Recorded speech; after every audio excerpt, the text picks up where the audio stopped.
Tafsir Jalalain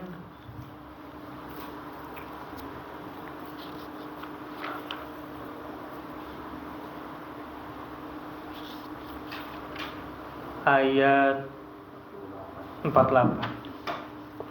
Innallaha la yaghfiru ayyushraka. Surah An-Nisa ayat 48. A'udzu billahi minasy syaithanir rajim.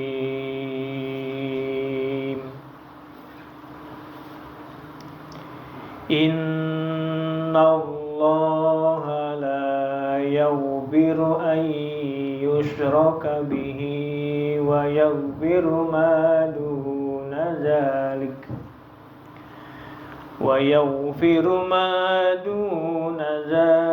liman yasha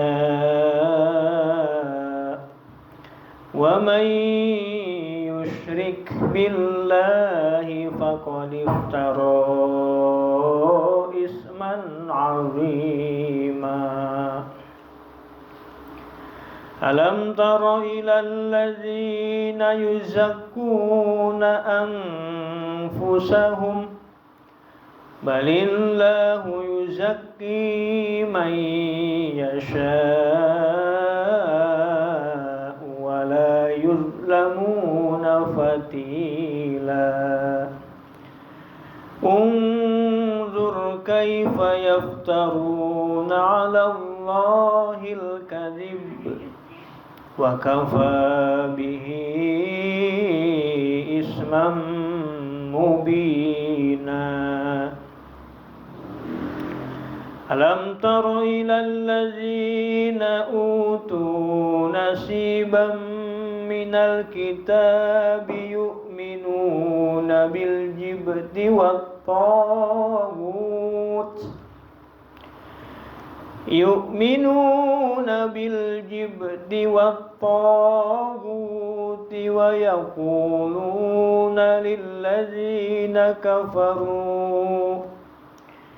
wa yaquluna lilladzina kafaru haula'i ahda lilladzina kafaru haula'i ahda minal ladzina amanu sabila. Ulaika alladzina la'anahumullah wa man yal'anillahu falan tajida lahu nasira.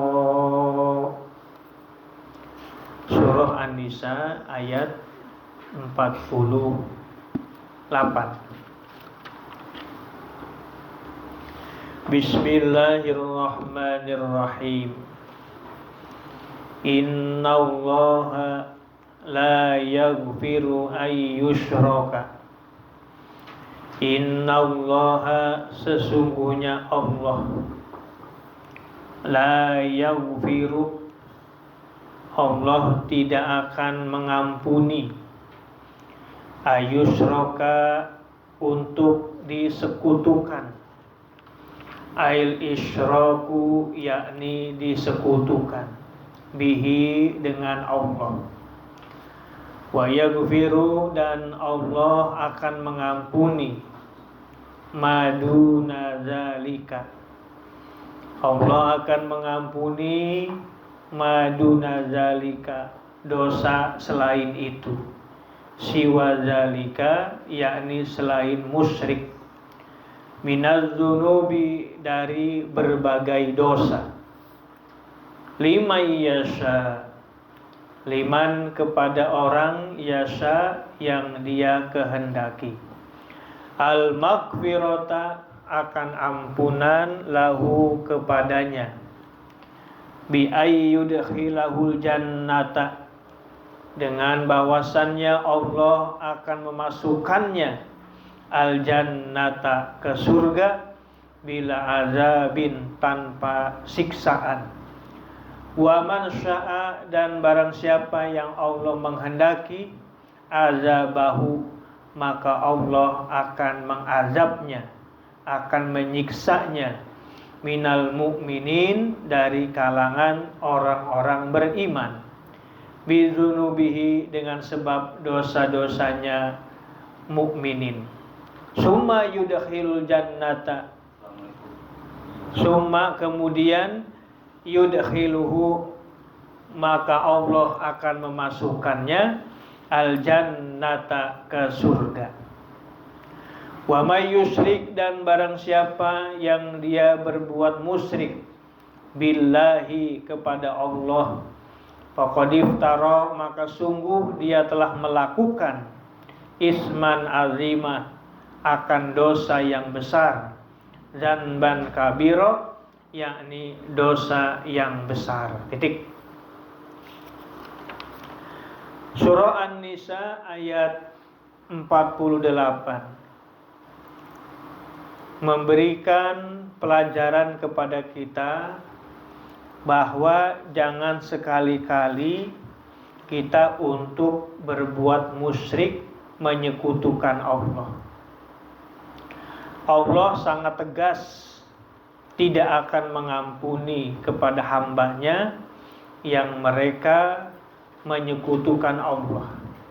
Maka ayat ini diawali dengan kata-kata innallaha. Dalam ilmu tata bahasa Arab, kalau ada huruf inna itu disebutnya taukid, penguatan. Jadi Allah tidak serta-merta untuk basa-basi, tapi sungguh Allah tidak akan mengampuni seseorang yang berbuat musyrik kepada Allah. Musyrik ini adalah perbuatan dosa yang tidak terampuni. Musyrik ada dua jenis. Ada musyrik yang disebut musyrik khafi. Ada musyrik namanya musyrik jali.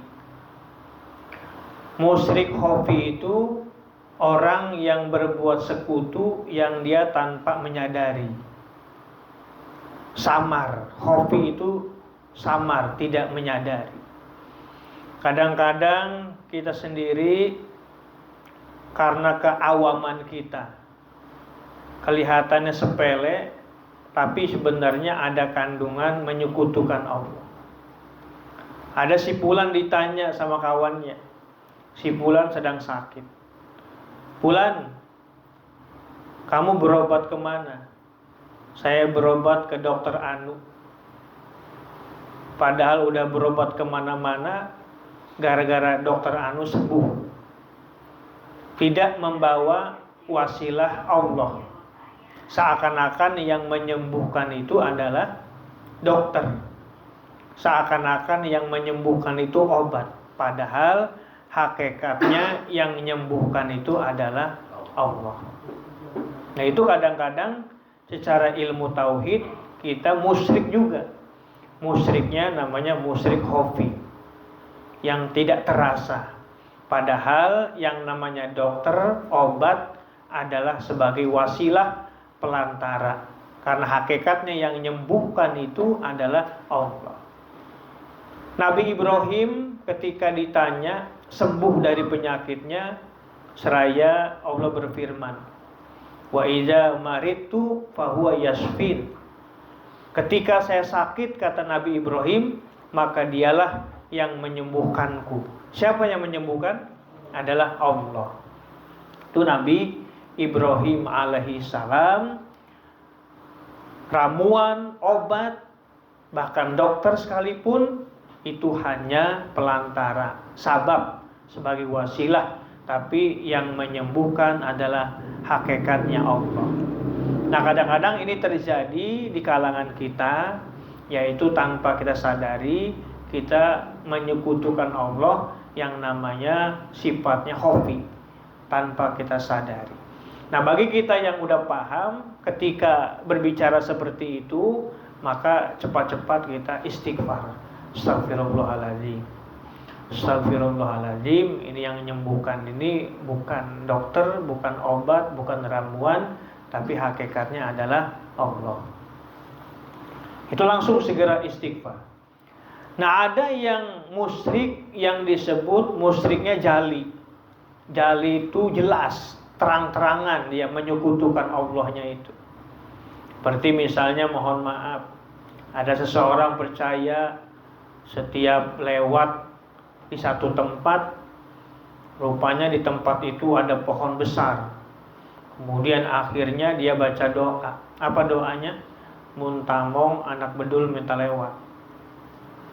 Muntamong anak bedul minta lewat. Kita manusia bukan anak bedul. Kita punya keyakinan itu. Nah, itu musyrik namanya. Musyriknya jali, terang-terangan jelas. Maka kalau itu terus dipahami, diyakini seperti itu, maka innallaha la yaghfiru ayyushraka bihi. Allah tidak akan mengampuni seseorang yang berbuat musyrik kepadanya. Dan masih banyak lagi contoh-contoh yang berkaitan, mohon maaf, musyrik jali. Kadang-kadang banyak terjadinya ketika melakukan ziarah. Orang-orang yang tidak punya ilmu ziarah itu banyak nisan-nisannya itu diusap-usap, bahkan mohon maaf dicium-cium, disembah-sembah. Nah, ini khawatir bahaya. Tidak menutup kemungkinan dia berbuat musyrik, menyekutukan Allah Subhanahu wa taala. Makanya ketika kita ziarah itu harus tahu rambu-rambunya. Mana yang menurut syariat agama, mana yang bertentangan dengan agama. Itu harus paham. Jangan sekedar ziarah-ziarah tapi kita tidak memahami ilmu ziarah. Kenapa? Kekhawatiran disangkanya kita ziarah dapat pahala, malah tanpa kita sadari kita berbuat musyrik, menyekutukan Allah Subhanahu wa taala. Nah, perbuatan musyrik jelas Allah tidak akan mengampuni. Wa yaghfiru ma duna zalika. Tapi Allah akan mengampuni dosa selain musyrik. Selain dari musyrik masih ada harapan untuk Allah mengampuni. Tapi dengan catatan lima yasha. Allah mengampuni itu adalah kepada orang yang dia kehendaki. Tetap hak yang punya hakikat yang memberi ampunan adalah Allah. Maka selain dari musyrik, Allah akan mengampuni kepada siapa? Lima yasha, kepada orang yang dikehendakinya. Dia akan mendapatkan maghfirah, ampunan Allah. Bagaimana caranya? Mendapatkan maghfirah itu, ampunan, artinya bi ayyudkhilahul jannata bila azab. Yang dimaksud seseorang mendapatkan maghfirah itu adalah seseorang akan dimasukkan ke surga tanpa melalui azab, tanpa melalui siksa. Dan Allah juga akan mengazab, akan menyiksa orang-orang yang beriman dengan sebab dosanya. Tidak menutup kemungkinan orang beriman pun akan diazab. Kenapa diazabnya? Karena bisa jadi bidzunubihi, karena dia punya dosa.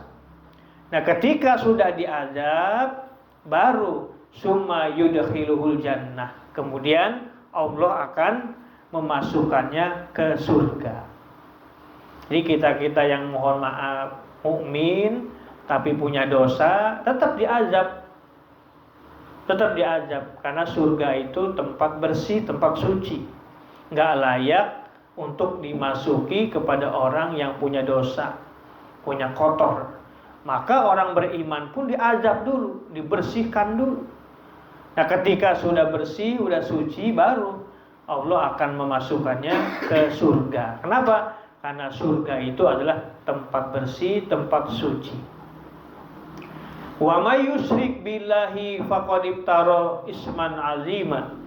Dan barang siapa yang berbuat musyrik kepada Allah, maka sungguh dia telah melakukan perbuatan dosa yang besar.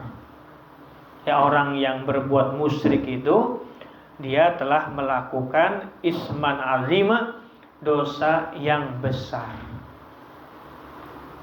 Hati-hati, jangan sampai kita terbetik di hati untuk menyekutukan Allah. Baik musyriknya yang bersifat khafi, samar, yang tanpa kita sadari, apalagi musyriknya yang jali, yang jelas. Yang samar aja kita harus hati-hati, yang khafi, apalagi yang musyriknya terang-terangan. Na'udzubillah min dzalik. Tidak akan mendapatkan ampunan Allah. Orang yang tobat, kata Nabi, fataibu minaz zanbi kaman la zanbalahu. Orang yang tobat dari dosanya itu seperti orang yang tidak punya dosa. Orang yang mendapatkan ampunan dari Allah itu diibaratkan seperti orang yang tidak punya dosa. Itu kalau udah dapat maghfirah. Cuman masalahnya maghfirah itu nggak ada kelihatan secara zahir. Yang namanya maghfirah, ampunan itu tidak terlihat secara zahir. Kalau kelihatan mah enak. Kak Iwan misalkan dapat ampunan Allah, tiba-tiba jidatnya licin, enak. Oh, ini menandakan bahwa Kak Iwan dapat ampunan. Tapi nggak kelihatan. Begitu juga orang berbuat dosa, seandainya kelihatan, enak. Kak Iwan tiba-tiba palanya benjol. Itu menunjukkan bahwa apa? Kak Iwan telah melakukan dosa. Tapi nggak kelihatan. Di mana bisa ketahuannya? Dari perilakunya. Misal, seseorang mendapatkan maghfirah, ampunan, dia akan berubah. Yang tadinya meninggalkan sholat, dia lebih taat lagi sholatnya. Yang tadinya meninggalkan pengajian, dia istiqomah ngaji lagi. Itu salah satu contoh mendapatkan maghfirah. Yang tadinya jauh dengan para ulama, para ustadz, dia sekarang mendekat. Nah, itu artinya ciri orang itu dapat ampunan, maghfirah. Artinya apa? Perbuatan baiknya meningkat. Perbuatan baiknya istiqomah. Sebaliknya, ada orang yang jauh dari maghfirah.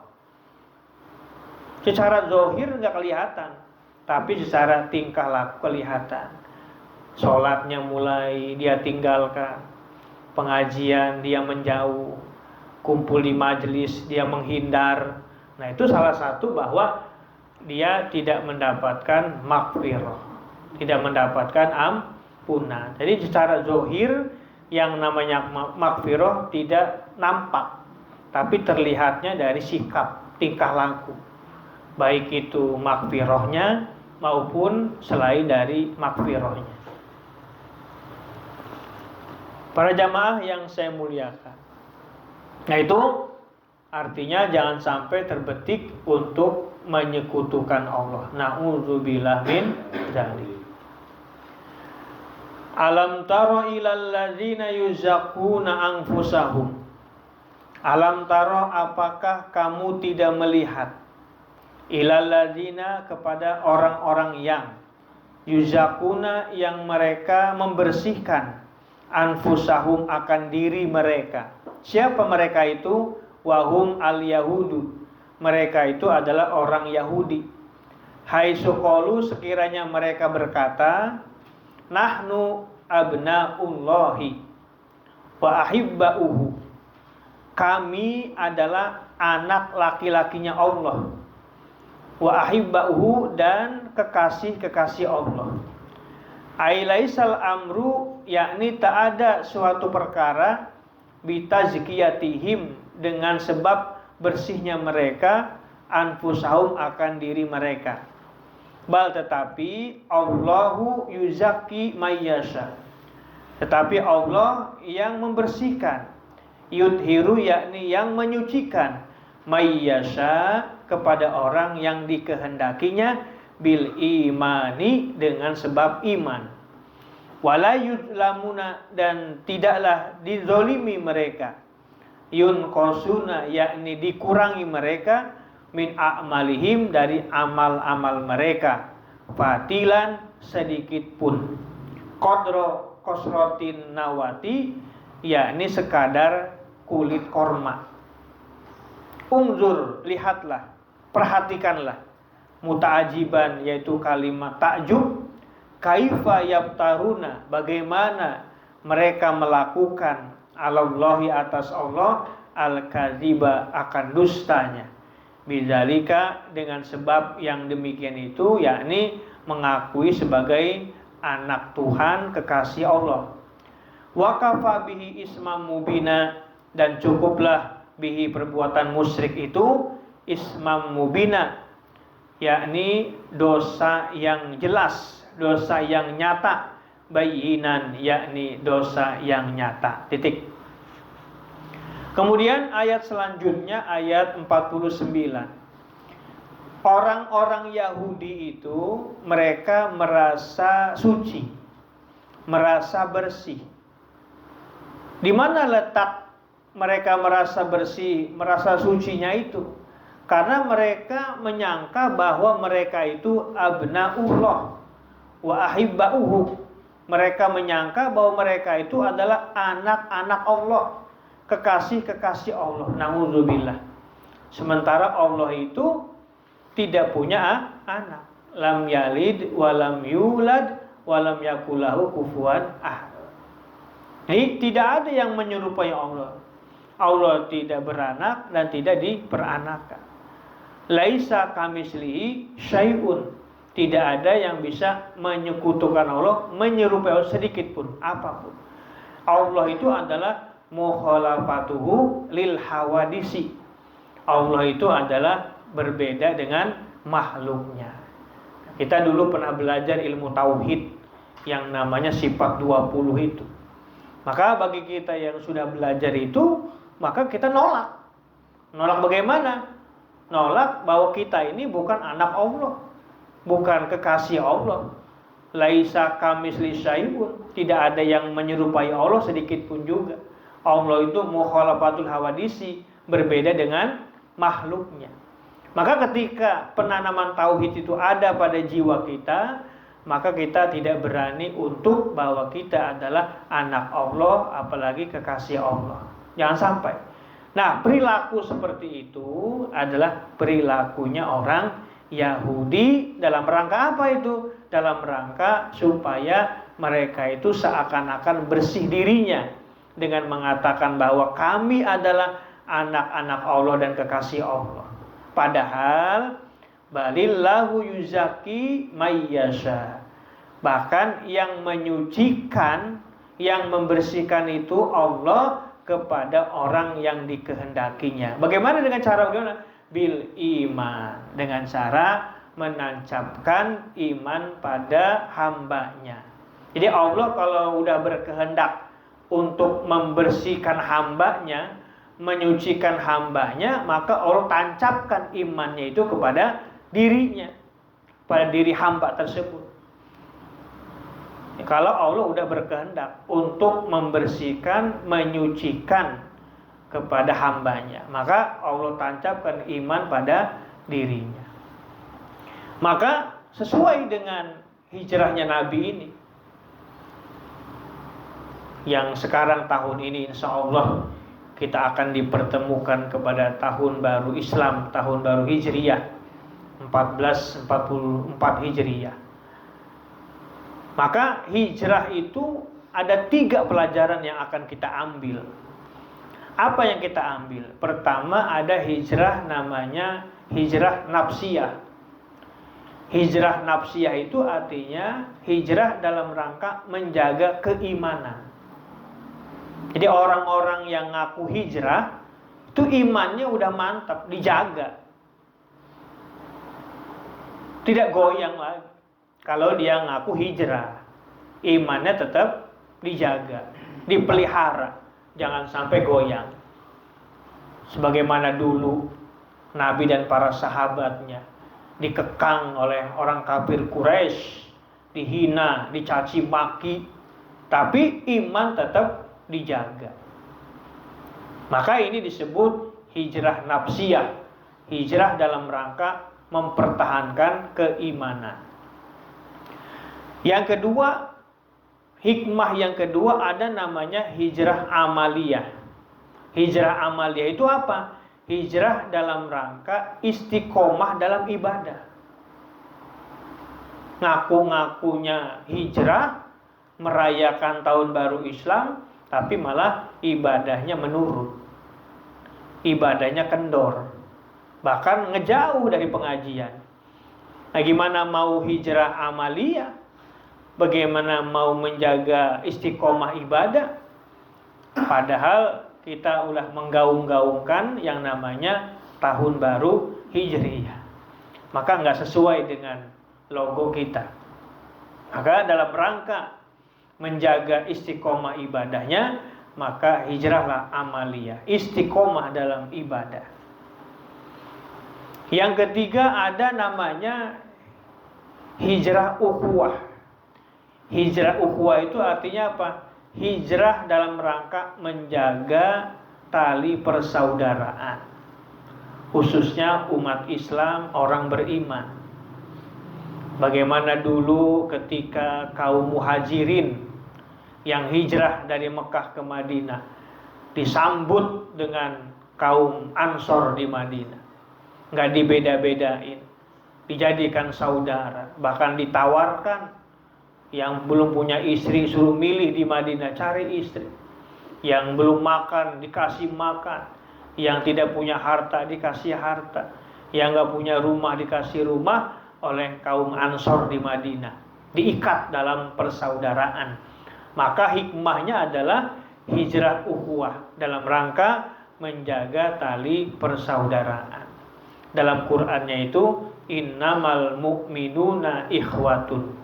Sesungguhnya orang-orang beriman adalah bersaudara. Jadi kita ini saudara. Saudara di mana?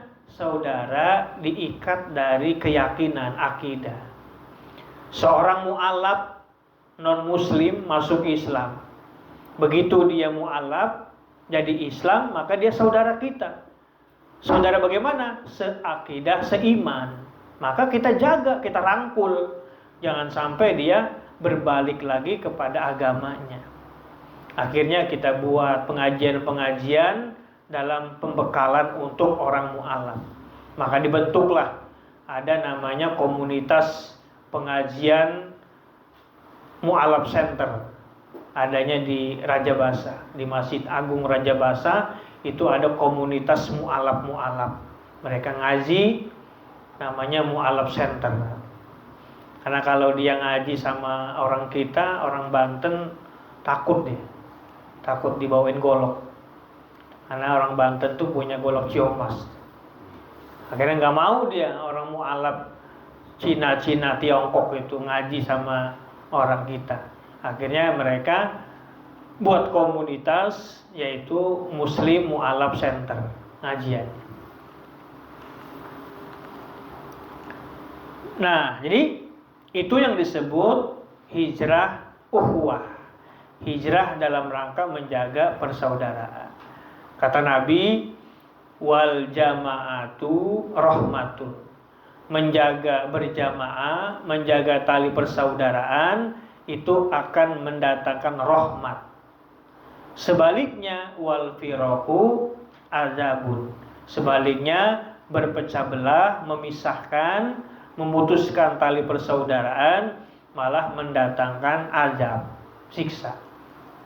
La yadkhul jannah qati'ur rahim.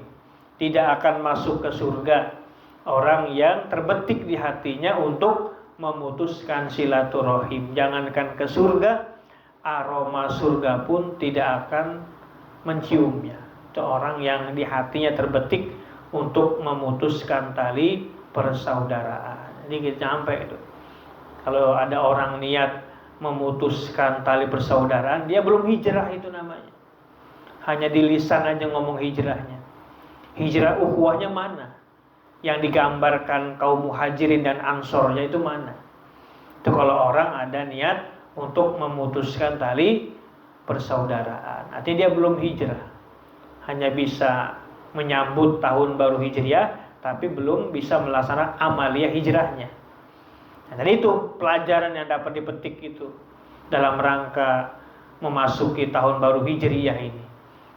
Hijrah nafsiyah, menjaga iman kita tetap langgeng, tetap ada di hati, jangan sampai goyah diiming-iming, lepas iman. Yang kedua, jaga hijrah amalinya, amal ibadahnya istiqomah. Yang ketiga adalah apa? Hijrah ukhuwah, untuk menjaga tali persaudaraan, khususnya umat Islam. Jaga. Itu barulah dia apa? Memberikan makna dalam rangka menyambut tahun baru hijriyahnya. Karena 3 komponen itu ada. Imannya dijaga, ibadahnya istiqomah, kemudian hablum minan nasnya, menjaga persaudaraan tetap dipelihara. Baru makna hijrahnya ada. Kalau 3 itu nggak ada, belum, artinya belum apa, mengamalkan hijriyah, baru nyambut doang dengan kembang api.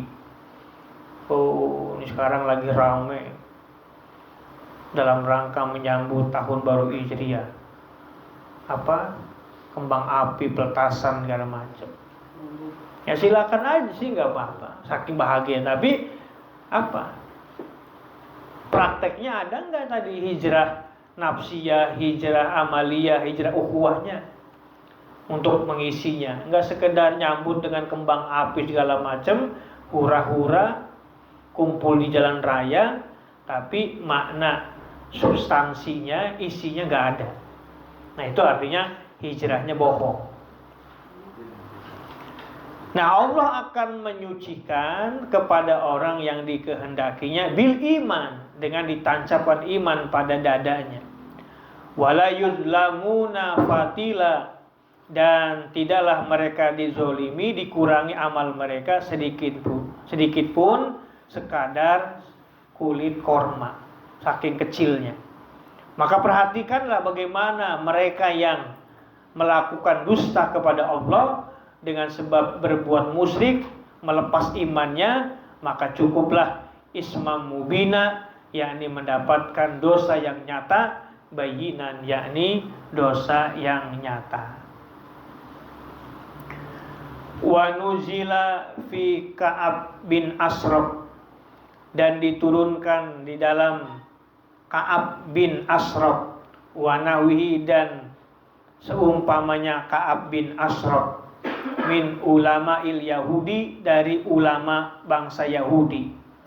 Lama qadimu, tatkala mereka datang Makkah, ke kota Mekah. Wasyahadu, dan mereka menyaksikan qatla Badrin, yang terbunuh pada waktu perang Badar. Waharadu, dan mereka menganjurkan al-musyrikin, kepada orang-orang musyrik, alal akhdi, untuk mengambil bisarahum, akan panglimanya mereka, wa muharabatan nabi, dan untuk memerangi Nabi sallallahu alaihi wasallam. Alam taro ilal ladzina, turun ayat alam taro ilal ladzina utu nasibam minal kitab. Apakah kamu tidak melihat kepada orang-orang yang diberikan nasiban, akan bagian, minal kitab, dari kitab, yu'minuna, yang mereka beriman, bil jibti, dengan berhala, namanya berhala jibti, wa togut, dan berhala togut, sonamani, yaitu 2 berhala, li Quraisyin, bagi kaum Quraisy. Wa yakuluna, dan mereka berkata, lilladzina kafaru, kepada orang-orang yang kafir. Siapa? Abi Sufyan, yakni Abi Sufyan, wa ashabi, dan para sahabatnya Abi Sufyan. Hina qalu, di waktu mereka berkata lahum kepada alladzina utu nasiban, anahnu ahda sabila, apakah kami itu adalah lebih mendapatkan hidayah, sabilan jalannya, wa nahnu dan kami ulatul baiti, yaitu yang mengurus baitullah, nuski kami yang memberi minum al-haja kepada orang yang berhaji, wa nakri dan kami yang menyuguhkan adoifa kepada tamu, wa nafuku dan kami yang memerdekakan, yang membebaskan al-aniya akan tawanan, wa naf'alu dan kami berbuat am Muhammadun apakah Nabi Muhammad, wa qad khalafa dan sungguh bertentangan Nabi Muhammad dina abaihi akan agama nenek moyang Nabi Muhammad, wa qata'a dan Nabi Muhammad memutuskan ar-rahima akan silaturahim, wa faraqo dan Nabi Muhammad memisahkan al-harama akan tanah haram. Haulai mereka itu orang-orang kafir, ay antum yakni kalian semua, ahda itu lebih mendapatkan petunjuk minalladzina amanu daripada orang-orang beriman, sabilan jalannya, aqwamu yaitu lebih lurus, thoriqon jalannya, ulaika mereka itu alladzina orang-orang yang la'anahumullah yang Allah melaknat mereka, wa mayyal anillahu dan barang siapa yang Allah melaknatnya falang tajidalahu nasiro, maka kamu tidak akan mendapatkan baginya nasiron sebagai penolong, mani'an yakni yang menghalangi, min azabihi dari siksa Allah. Jadi ada ayat yang ke-50 yaitu alam taro illalladzina utu nasiba minal kitab. Ini ayat ini berkaitan dengan Ka'ab bin Ashraf, yaitu dari kalangan ulama Yahudi. Jadi orang Yahudi itu katopik punya ulama juga. Orang Yahudi, orang Nasrani punya ulama, punya tokoh agamanya. Bukan hanya orang Islam aja punya ulama, Yahudi pun punya ulama, Nasrani pun punya ulama. Nah, ulama Yahudi ada tokohnya namanya Ka'ab bin Ashraf. Pada waktu mereka datang ke kota Mekah, kemudian mereka bersaksi orang-orang yang terbunuh ketika perang Badar, maka akhirnya mereka Ka'ab bin Ashraf itu untuk apa? Menganjurkan kepada orang musyrik untuk mengambil bala tentaranya dan sekaligus memerangi Nabi Muhammad. Maka akhirnya turun ayat ini. Apakah kamu tidak melihat orang-orang yang diberikan bagian dari kitab yang mereka beriman? Berimannya kepada siapa? Bil jibti wa togut. Jibti itu nama berhala, togut itu nama berhala. Jadi berhala bagi kaum Quraisy, yang mana ketika itu mereka mengatakan kepada orang-orang kafir. Siapa orang kafirnya? Abi Sufyan dan para sahabatnya. Ketika itu mereka berkata, anahnu ahda sabilan wa nahnu ulatul bait.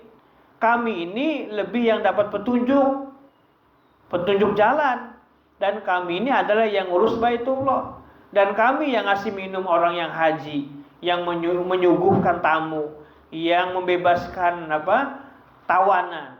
Nah, sekarang kami yang berbuat apa Nabi Muhammad?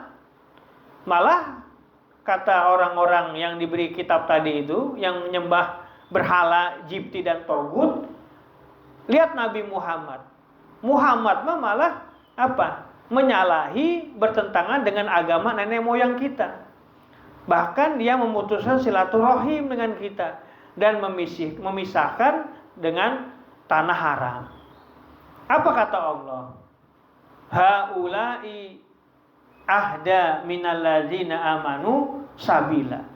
Mereka orang-orang kafir itu merasa lebih mendapatkan hidayah daripada orang-orang beriman. Orang kafir itu. Padahal ulaikal ladzina la'anahumullah, mereka itu adalah orang-orang yang mendapatkan laknat Allah. Dan barang siapa yang telah mendapatkan laknat Allah, maka tidak akan mendapatkan nasiro, yaitu penolong. Penolong dari mana? Mani'an min azabihi, yaitu penolong yang menghalangi dari azab Allah. Maka pelajaran buat kita juga, kita jangan sekali-kali merasa orang beriman.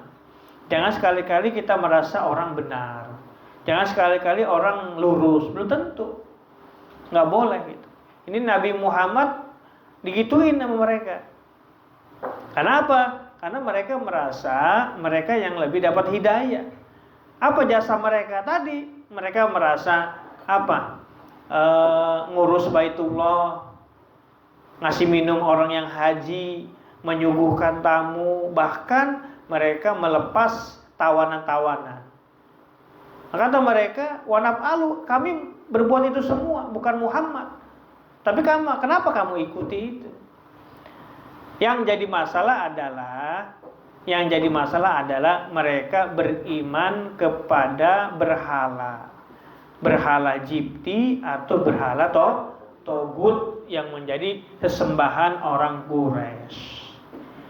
Kalau menjaga Baitullahnya benar, menjaga memberi minum kepada orang hajinya bagus, menyuguhkan tamunya bagus, melepaskan tawanan-tawanan bagus, tapi sayang mereka beriman kepada berhala jibti atau berhala togut. Di akhirnya itu dilihat dari itunya, padahal bukan itu. Mereka itu udah melakukan berimannya kepada berhala jibti dan berhala togut. Itu yang menjadi masalah. Maka akhirnya ulaikal ladzina la'anahumullah. Mereka itu akhirnya mendapatkan laknat Allah. Dan barang siapa yang Allah melaknatnya, maka tidak akan mendapat penolong. Ini pelajaran buat kita juga. Kadang-kadang kita merasa bersih, merasa suci, padahal kotor. Ada orang yang kita nilai orang itu kotor, ya, padahal dia bersih. Karena yang menilai itu, yang menghakimi itu adalah siapa? Adalah Allah, bukan manusia. Kita manusia nggak berhak untuk mengatakan orang itu beriman atau tidak. Ya, karena kita tidak paham, tidak tahu hari ini dia beriman, apa besok masih beriman. Hari ini beriman, mungkin besok malah kafir. Yang hari ini orang itu kafir, mungkin besok beriman. Itulah hidayah Allah, hidayah rahasia. Walaupun rahasia, tetap kita jemput, kita raih. Jangan mentang-mentang hidayah itu dari Allah, diam aja. Ayo, mang, sholat. Nantilah nunggu Allah ngasih hidayah dulu, nggak salah. Tetap dijemput hidayahnya. Itu pelajaran buat kita. Nah, kalau Allah udah melaknat, maka tidak akan mendapatkan pertolongan dari Allah Subhanahu wa ta'ala. Am lahum nasibum minal mulki. Nanti insyaallah itu malam Sabtu yang akan datang.